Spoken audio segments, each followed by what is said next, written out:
Okay, so if you could, sir, please state your name. My name is James Thompson, sir. Okay, James Thompson. Let's just, well, just going to be a very simple interview today. We're just going to ask you a couple of questions. Please answer truthfully, and we should be out here in a couple of minutes, right? I wouldn't dream of lying to you, sir. Okay, so let me just check here on the old clipboard about what we got. Here's one. Okay, it says here that you are 23 years old. Well, actually, sir, that's misconstrued because you see, I'm actually 24, but my mother didn't, in fact, say that I was actually a person for the first year of my life. But I've just been going with 23 because it saves me the trouble. Okay. Well, just make this small adjustment here. Okay, so, well, it's funny that you brought up mention of your mother because according to our records, you actually have no recorded mother or father. I'm not entirely sure how this is possible. We have records on literally everyone, and we ran the DNA, but you are literally coming up as a blank from nowhere. It's kind of like you just appeared into existence. I mean, what's up with that?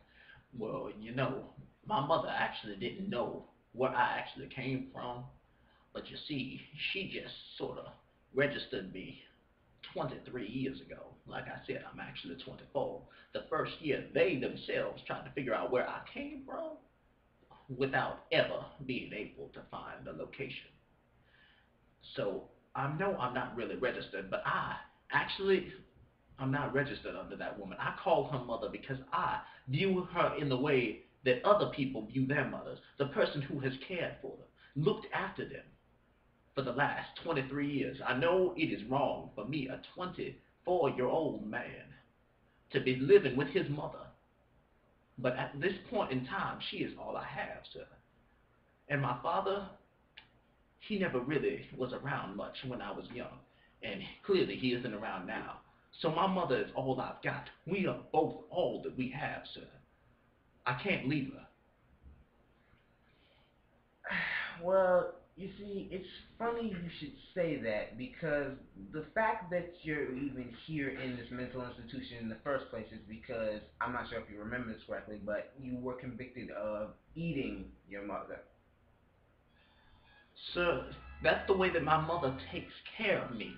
For the last 24 years, she has been giving up exactly one toe a year. And this time she was trying to be stingy, saying, "Oh, I don't have any more toes." I told her, "Mother, you got a foot right there. That's just as good as a toe." But she was, again, like I said, very stingy. So you know what? I decided to take the whole thing. You see, that's really what I'm having trouble understanding is. Now, you say one toe a year, yet it took you till the age of 23, 24, sir. 24, I'm sorry, to actually decide to eat the whole woman. Well, that's because she ran out of toes and fingers, sir. All the phalanges, they have the finger meat muscle. And the finger meat, that'd be the most scrumdiddlyumptious, sir. You see, I ate my father for the first 4 years before that because, nobody has 24 fingers and toes. I do, but so, so I had to eat my father for the first, 4 years of my life. Now, he was a very delicious man because, he used to beat my mother.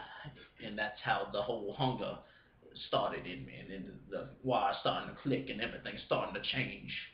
And I see people, and they just seem like the most delicious.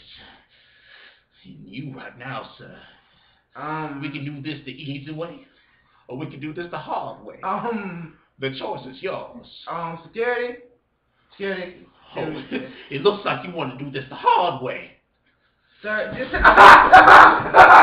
No, God!